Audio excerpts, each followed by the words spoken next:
Hello guys, I have made video for you. This is the educational video as a part of anatomy and physiology. If you like my video then please subscribe my channel and like the video. Thank you.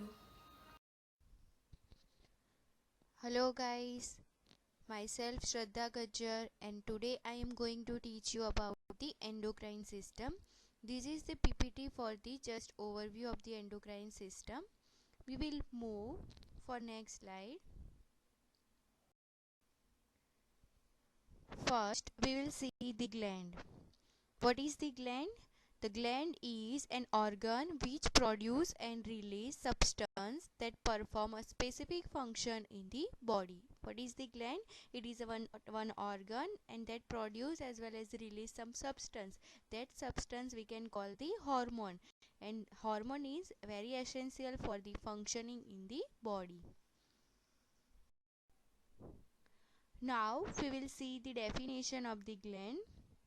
A gland is a group of cells in animal's body that synthesize substance such as the hormones for release into the bloodstream. They are the endocrine gland, or into the cavities inside the body or its outer surface, that is the exocrine gland. Okay, so what is the gland? It is a group of the cell in the animal's body and that synthesize the substance and secrete the substance. The substance are called the hormones into the bloodstream, that is the endocrine gland, and outside of the cavity, that is the exocrine gland.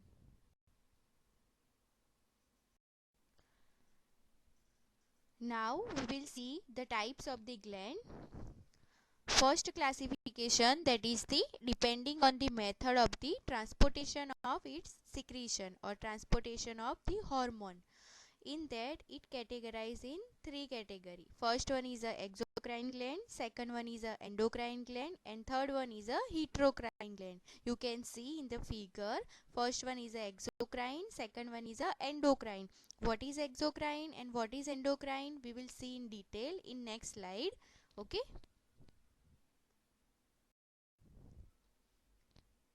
First, exocrine gland, or we can say that is the ductus gland. Now, what is exocrine gland? The exocrine gland are the glands that secrete their product into the duct. Okay. Some hormone or secretion will be produced and they will be secreted into the blood with the help of the duct. So we can say this is the ductus gland or exocrine gland. So which are the exocrine gland? That is the sweat gland, which is are found in the skin. Then the salivary glands, you can see in the second figure, three salivary glands are found in the mouth. Then the mammary glands, or we can say the breast, then the stomach, then the liver, and the lacrimal gland, that is found in the eye. So these are the glands, they have the duct and they produce the secretion with the help of the duct. So they are the ductus gland or the exocrine glands.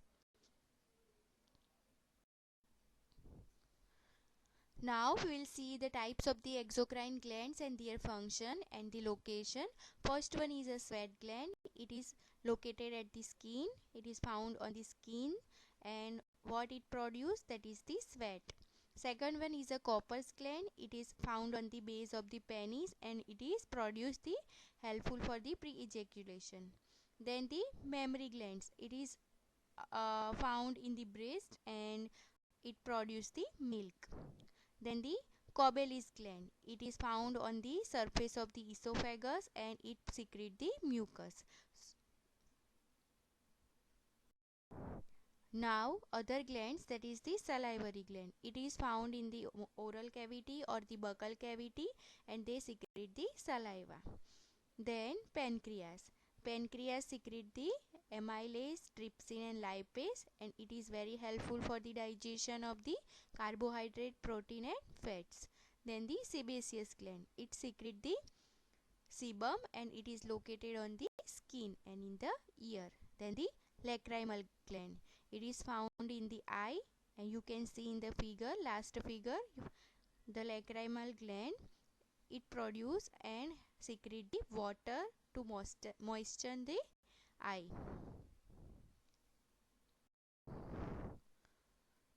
Now, second, that is the endocrine glands, or we can say it is a ductless gland. Endocrine glands, that are the glands, they secrete their product or hormone directly into the blood without any help of the duct. They secrete hormones directly into the blood. So they are the ductless gland, or we can say endocrine gland. Now, which are the endocrine gland? You can see in the figure. First one is a pituitary gland, which is located into the brain. Second one is a pancreas, or we can say this is the mixed gland. Pancreas is a endocrine as well as the exocrine gland. Then the thyroid and parathyroid gland, you can see in the figure, pink colored, that is the thyroid gland. Besides of the thyroid gland, that is the parathyroid glands. Then the adrenal glands, you can see in the figure, upper side of the kidney. Then the thymus gland. Okay, so these are the glands, they have no any duct, so these are the endocrine glands. We will see next slide.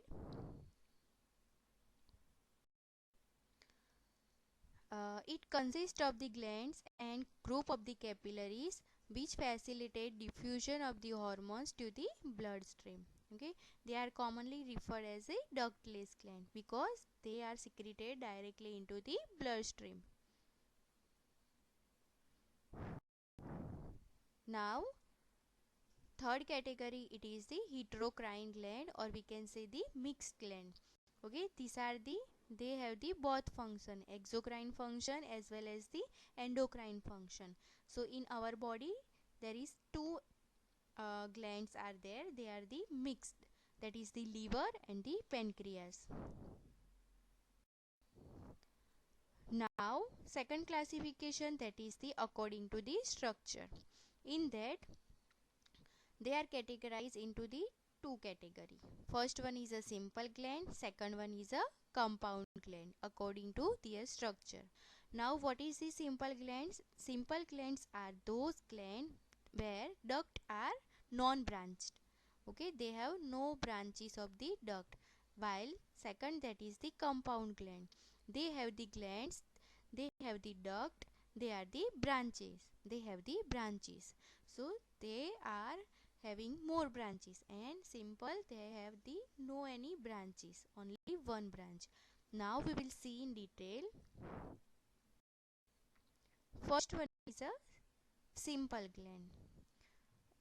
They are categorized in following categories.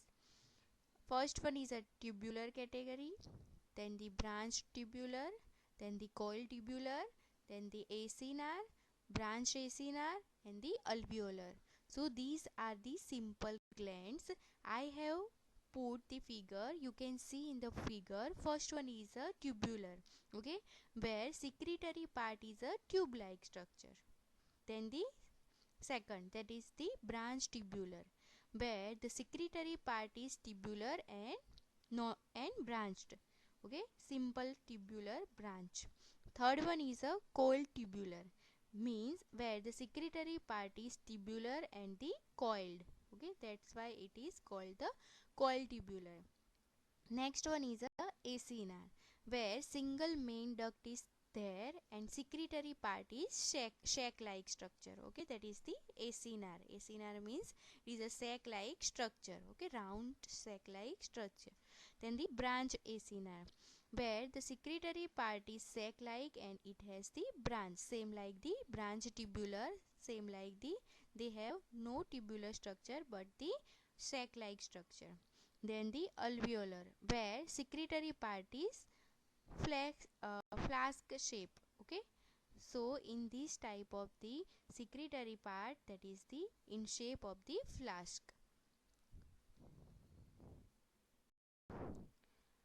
Okay, second one is a compound gland. It is categorized in three types, that is the branch tubular and branch acinar and branch tubulo-acinar.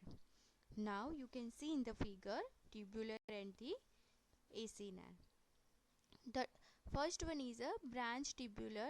It has duct is branched and secretory part is tubular. Okay, duct have the branches like the tubules.